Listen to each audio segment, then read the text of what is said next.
अब हमें job create करना है। तो जॉब क्रिएट करने से पहले क्या है, हमें इम्परफेक्शन ऐड करने होंगे। तो हम क्या करेंगे, सबसे पहले जो हमारा मॉडल बकल है इस पे आएंगे और इसमें हमें करना है एडिट कीवर्ड। ठीक है, तो इम्परफेक्शन ऐड करने के लिए हमें कुछ कमांड्स डालने होते हैं। तो मैं आपको बेसिकली वो कमांड्स दिखा देता हूँ। ये मैंने लिख रखा है। ठीक है, ये जो आपको दो दिख रहे हैं, ये क्या होगा कि एक तो हम इम्परफेक्शन इंड्यूस करने के लिए डालेंगे और एक जो होगा वो हमारा क्या होगा, इम्परफेक्शन को रिकॉर्ड करने के लिए।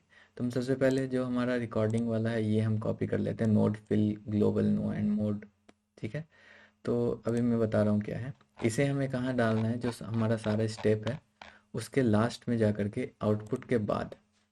ठीक है, यहाँ पे हमें ये डालना है। ठीक है, तो बेसिकली क्या हुआ, हमने कहा कि एक फ़ाइल बनाओ, नोड फाइल, जो कि हमारा मोड रिकॉर्ड करेगा। पहला मोड 1 होना चाहिए, लास्ट मोड 3 होना चाहिए, मतलब 1 2 3 3 मोड रिकॉर्ड करेगा। हमने वहाँ दे कितना रखा है, 5 को देना है, लेकिन हम 3 को रिकॉर्ड करके रखना चाहते हैं। तो ये बेसिकली हमने ऐड कर दिया। ठीक, अब हम जॉब क्रिएट करेंगे और जो हमारा जॉब का नाम होगा वो हम अच्छे से रखेंगे, क्योंकि वही हमें यूज़ आने वाला है।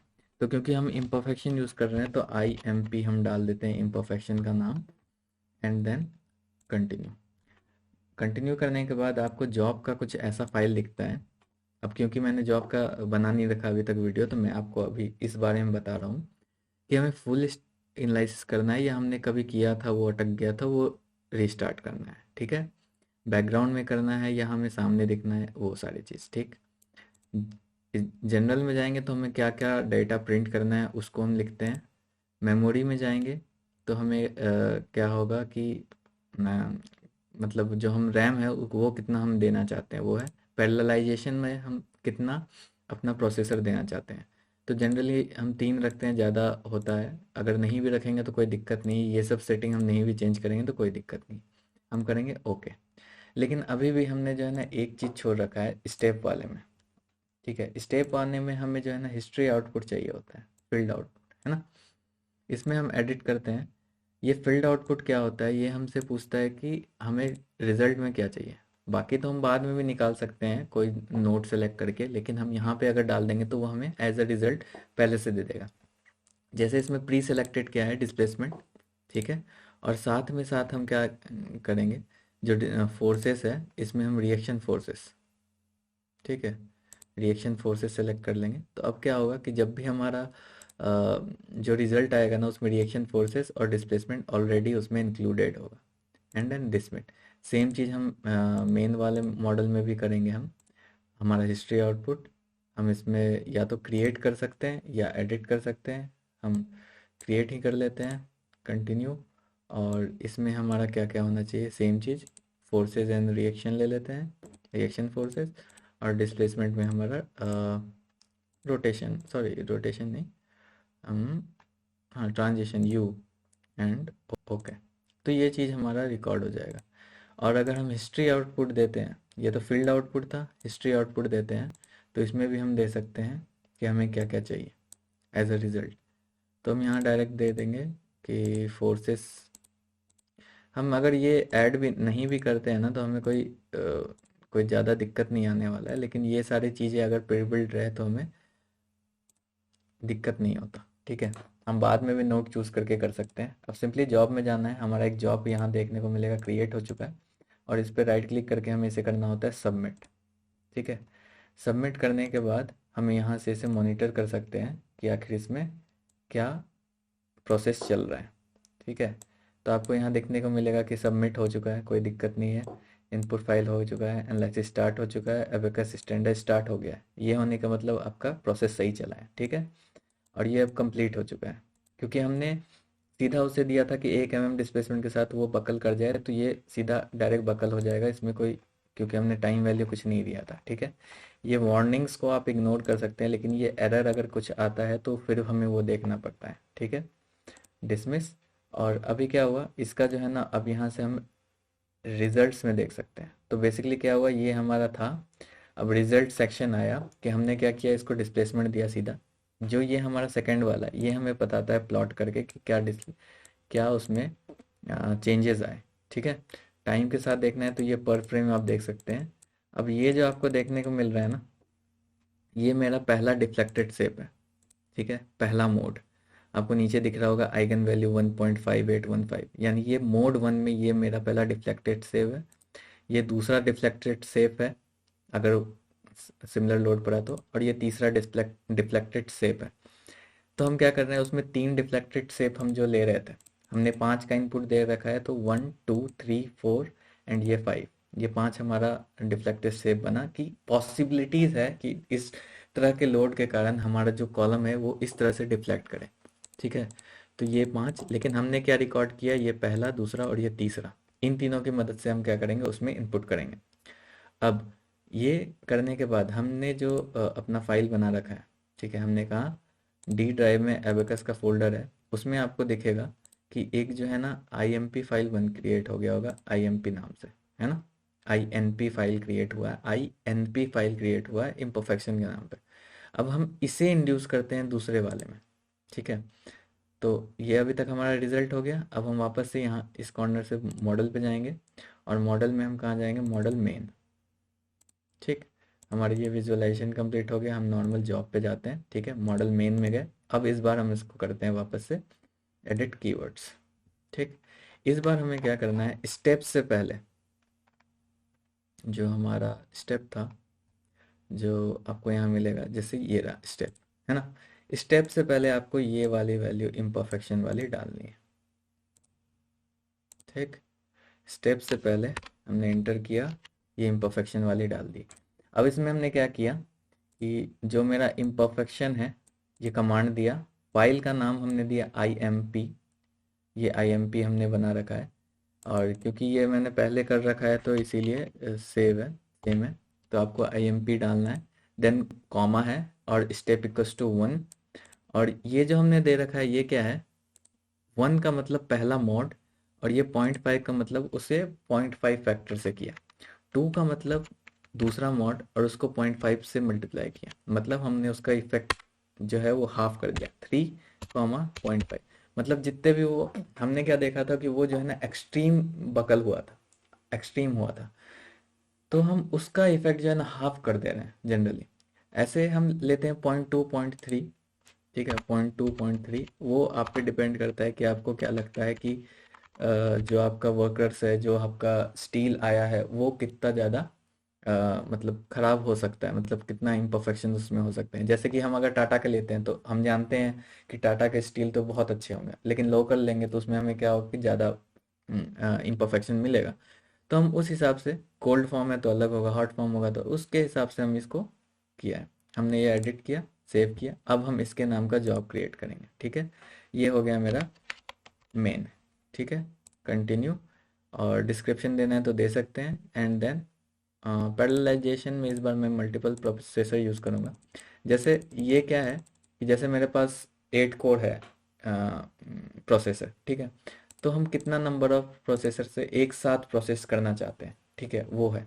अगर मेरे पास GPU अच्छा है तो मैं क्या करूँगा, अपना ग्राफिक्स कार्ड को भी यूज़ कर सकता हूँ, ठीक है, नहीं भी यूज़ करेंगे तो कोई दिक्कत नहीं। मैं 3 क्यों ले रहा हूँ, कि अगर 4 प्रोसेसर मतलब 4 कोर है, क्वाड कोर है, तो हम 3 यूज़ करके उसको कर सकते हैं, ठीक है।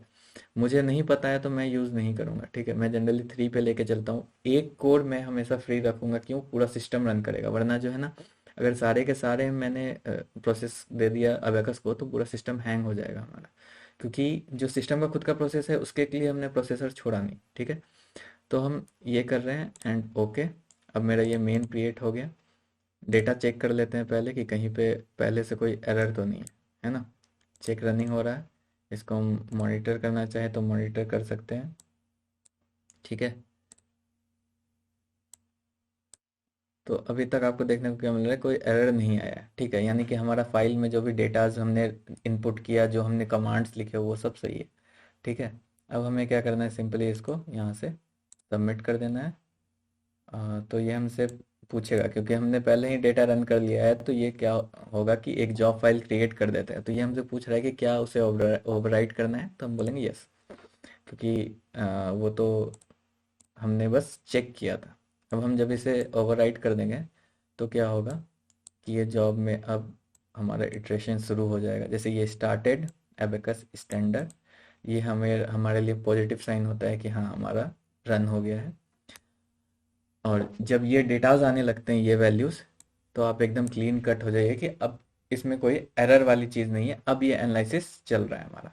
ठीक है, तो अब ये देखिए हमें क्या दिखा स्टेप वन में, क्योंकि हमने एक स्टेप बनाया है तो सारा स्टेप वन पे ही काम हो रहा है।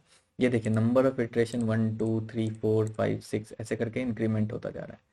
तो जो हमने वो नंबर दे रखा था ना कि हमारा इंक्रीमेंट 10,000 तक 1 लाख तक हो सके, तो वो ये हुआ कि ये 7 8 ऐसे करके जो है नंबर ऑफ इटरेशन आप मतलब इंक्रीमेंट इंक्रीज हो जाए। ठीक है, फिर हमने एक जगह दे रखा था 0.01, वो हो गया ये टाइम वैल्यू। ये देखिए मिनिमम स्टार्ट होगा 0.01 से। ठीक है, और जो ये 0.0000 ये हो गया मिनिमम, हमने जो बीच में दे रखा था कि मिनिमम कहाँ तक वैल्यू जा सकता है वो हुआ। ठीक है, और मैक्सिमम कहाँ तक जा सकता है, ये 0.01 से बढ़ता बढ़ता बढ़ता बढ़ता ये इंक्रीज आपको दिख रहा होगा हल्का ही सही, जैसे 1.6 1.64 1.66 1.65 ऐसे करके इंक्रीज होता जा रहा है। ये कहाँ तक जाएगा, 1 तक जाएगा। जब ये हमारा 1 पहुँच जाएगा यानी कि हमारा जो एनालिसिस है वो कंप्लीट हो गया।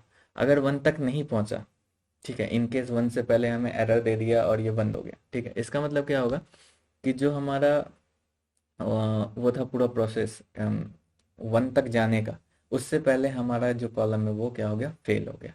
ठीक है, तो अब हम वेट करेंगे इस पूरे प्रोसेस का, जो प्रोसेस है वो कंप्लीट होने का, वो कंप्लीट हो जाएगा तो इसके बाद मैं आगे के जो रिजल्ट्स आते हैं वो मैं आपको बताऊंगा कि वो कैसे दिखते हैं। ठीक है, ये हो गया है कंप्लीट। तो मेरा 52 इंक्रीमेंट जो हमने 1 लाख दे रखा था उसकी ज़रूरत नहीं पड़ी, ये 52 इंक्रीमेंट के बाद ये कंप्लीट हो गया।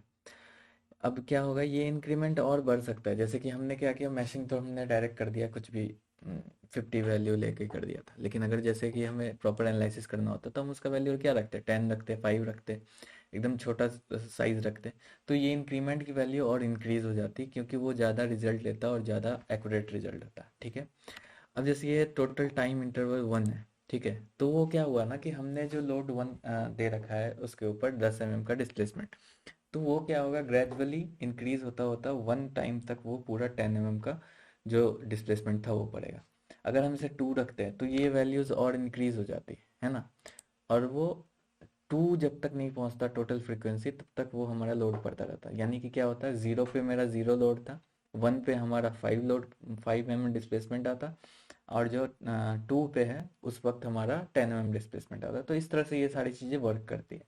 ठीक है, तो ये कंप्लीट होने के बाद हमें यहाँ कंप्लीटेड दिखाएगा, एंड देन इसे हम डिस्पेंस करेंगे, और जो हमारा मेन है इस पे जा करके हम रिजल्ट्स देखेंगे।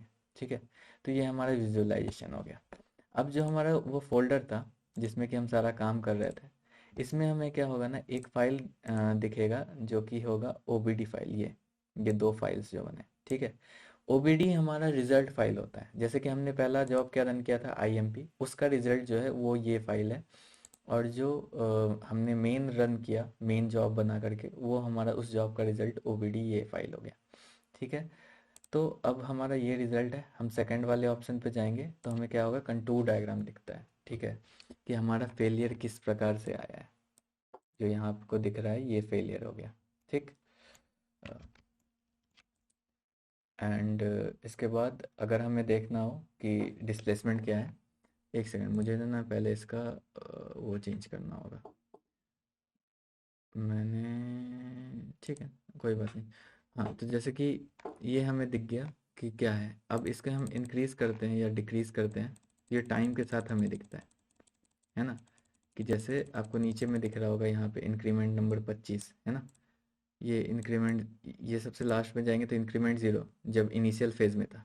हमने जैसे जैसे लोड इंक्रीज किया वो क्या हो रहा है, इसमें आपको डिस्प्लेसमेंट दिख रहा है कि वो नीचे की तरफ पुश हो रहा है ना। तो अगर हम इसे एनिमेटेड फॉर्म में देखना चाहते हैं तो यहाँ पे हमें एनिमेटेड दिखेगा कि वो किस तरह से आखिर डिफ्लेक्ट हुआ। हम इस पे जो इसके नीचे में ये 3 लाइन दिख रहे हैं आपको डॉटेड, इस पर क्लिक करोगे तो ये हमें देगा कि किस स्पीड में देखना चाहते हैं। ठीक है, एंड उसे अप्लाई कर देंगे तो वो इस उस स्पीड में जो है ना हमें दिखाएगा कि उस पर डिस्प्लेसमेंट का वैल्यू क्या था।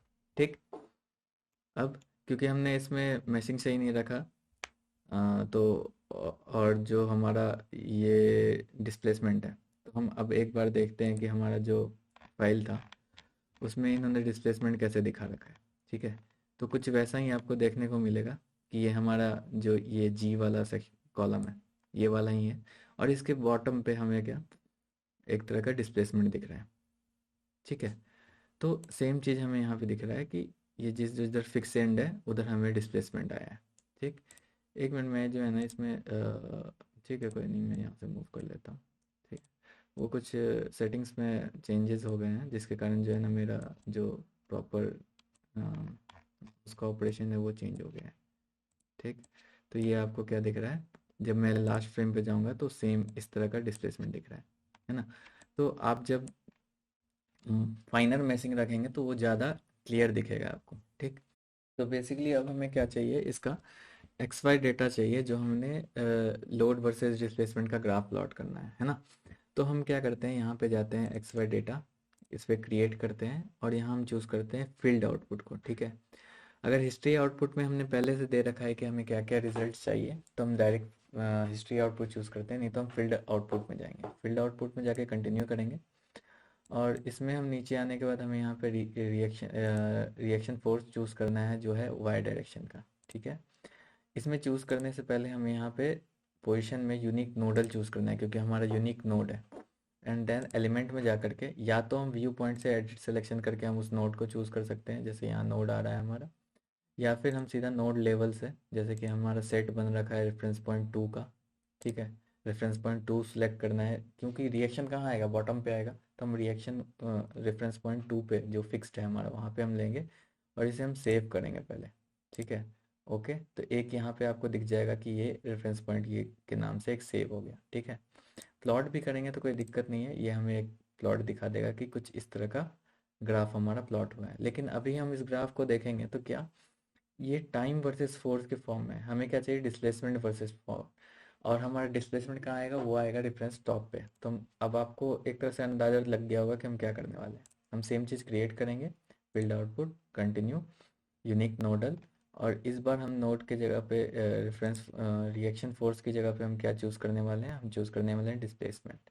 ठीक है, और डिस्प्लेसमेंट हम किस डायरेक्शन में, U2 डायरेक्शन में। ठीक, और नोड सेट में हम क्या चूज़ करने वाले हैं, हम चूज़ करेंगे रेफरेंस पॉइंट 1 मेरा टॉप वाला। ठीक, और इसको हम सेव कर देंगे, ओके एंड डिसमिस।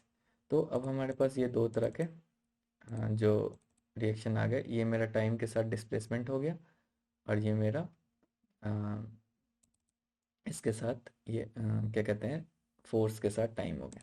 अब हम दोनों को इन दोनों को कंबाइन करना है, तो उसके लिए हम क्या करते हैं, सेम चीज़ क्रिएट और operate on x y data. जब हम इन दो एक्स वाई डेटा के ऊपर ऑपरेट करेंगे तो वो हम operate on x y data, then continue.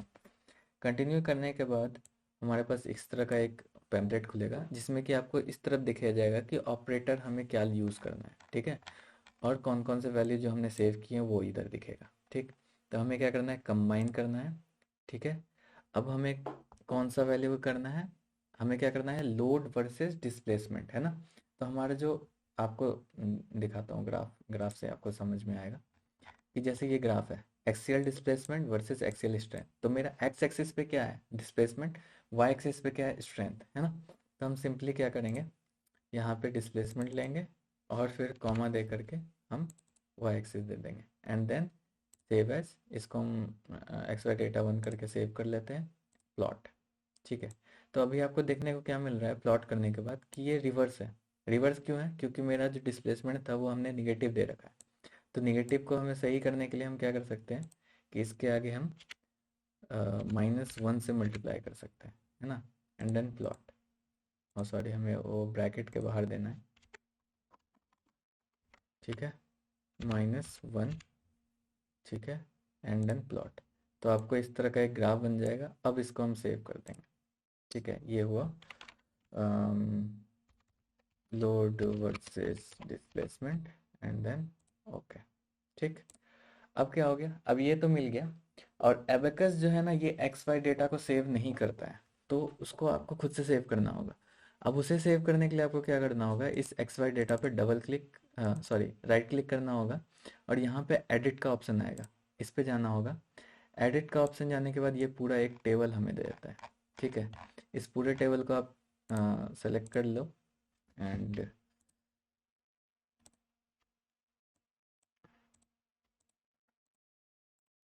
ठीक है, और कॉपी करके इसको हम किसी एक्सेल सीट पे, यहाँ पे हम न्यू, ओ आई गेस मेरे में वो नहीं है, तो हम इसको सिंपल से जो है ना, मैंने एक्सेल इंस्टॉल नहीं कर रखा है, तो सिंपल से हम इसे एक्सेल में पेस्ट कर सकते हैं। हमारा ये 53 जो हमारा स्टेप हुआ था उसका डेटा आ जाएगा, और एक्सेल में हमारा ये एक ग्राफ जो x y data load versus displacement graph, ठीक है, इसका हमें करना है, तो इस तरह का एक ग्राफ प्लॉट हो जाएगा। ठीक, अब इसमें आपको क्या देखने को मिल रहा है कि जो मेरा लोड का वैल्यू है वो कितने तक है, मैक्सिमम 65 तक है, और डिस्प्लेसमेंट जो है ना वो 1.5 के आसपास है ना।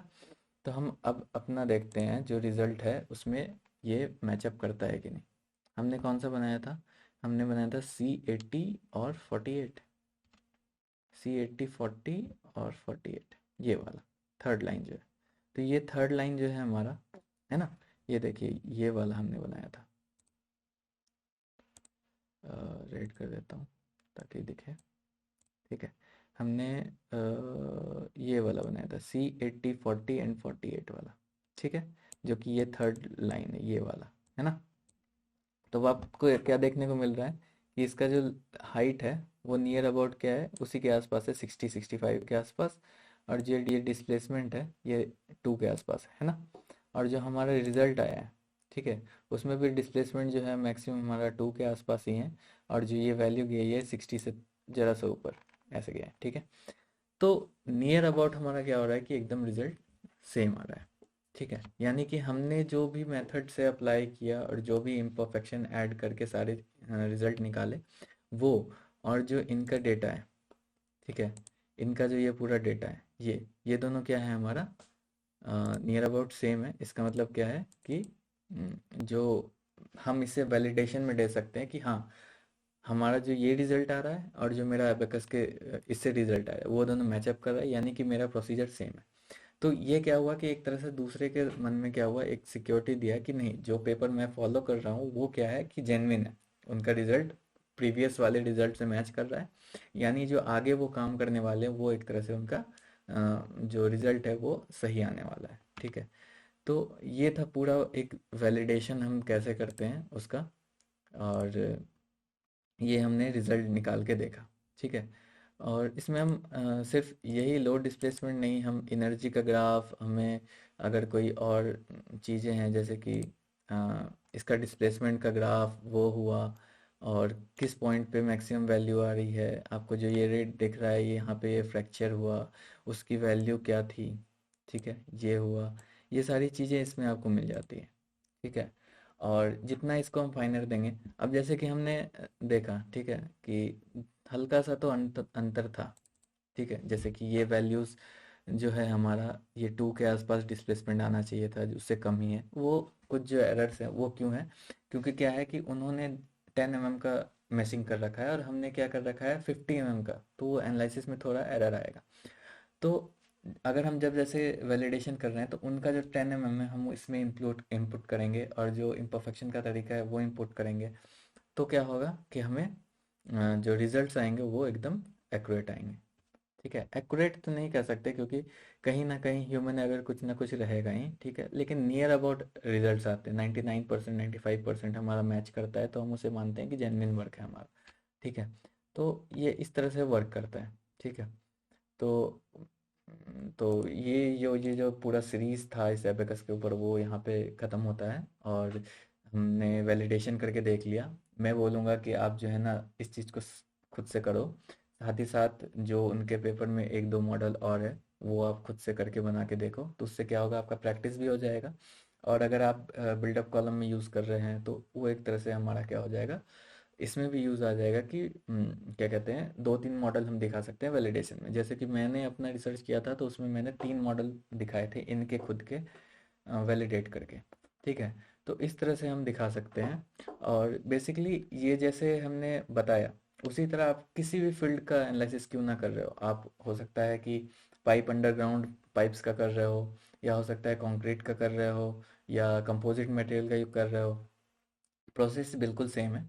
अगर आपको उसमें सीखना है कि हम जैसे कि कंपोजिट मटेरियल है वो हम कैसे करेंगे, ठीक है, तो कंपोजिट मटेरियल पे मैं एग्जांपल ले रहा हूँ कि कंपोजिट मटेरियल है, ठीक है, तो आप कोई भी रिसर्च पेपर तो होगा जो कंपोजिट मटेरियल पे काम कर रखा होगा एबाकस के ऊपर, ठीक है। आप उस पेपर को लो, उसका डिटेल्स निकालो कि उन्होंने प्रॉपर्टी कैसे बनाया है, उन्होंने जो साइज़ लिया है वो कैसे लिया है, उनमें जो डिटेल्स है वो कैसे लिया है, ठीक है।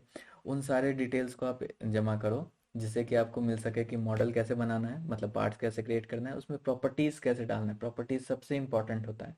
प्रॉपर्टी हमारा चेंज हो गया तो हमारा रिजल्ट चेंज हो जाएगा, ठीक है। वो कैसे किया है उन्होंने, जो मशीन का वैल्यू है वो क्या लिया है, स्टेप कौन सा यूज़ किया है, वो सारी चीज़ें आप जमा करो। अब जैसे कंपोजिट मटेरियल का है वो सारे आप वापस से वो उसे रेप्लिकेट करो। उससे क्या होगा कि वो जो कंपोजिट मटेरियल वाला आपका रिसर्च एरिया भी है, तो वो जो आपने रेप्लिकेशन किया उससे रिजल्ट आया, एक्यूरेट आया, या फिर 90% मैच किया, या एकदम ही मैच नहीं किया, तो क्या होगा कि आपको एक तरह से पता चलेगा कि आपको अभी तक वो ढंग से नहीं आ रहा है, ठीक है। अगर आपका मैच नहीं कर रहा है तो आप उसको जो है ना कैसे एक्यूरेट किया जाए, क्या मिसिंग था हमारा जिसके कारण ये मैच नहीं कर रहा, वो आप फाइंड आउट करो, उस चीज़ को इनपुट करो, ठीक है। उससे आपका क्या होगा कि एक तरह से आपका result near to closer to match करेगा जो आपका रिसर्च पेपर आप जो भी कैरी करोगे वैलिडेट करने के लिए। फिर जो उससे रिजल्ट आएगा ना, आप उसका दो फायदा होगा। एक तो आप उसका प्रैक्टिस करके सीख गए, दूसरा फायदा ये होगा कि आप उसको एज ए वैलिडेशन में आप अपने पेपर में आप अपने जो रिपोर्ट बनाओगे उसमें डाल सकते हैं कि ये मैंने वैलिडेशन के लिए ये रिसर्च पेपर जो है ना रेफरेंस में लिया था, और फिर उसको हमने वापस से एबेकस में रन करके उसके रिजल्ट्स मैच किए, तो हमारा मैच हो रहा है, यानी कि मेरा जो आगे का वर्क है वो क्या होगा, जेन्युइन होने वाला है।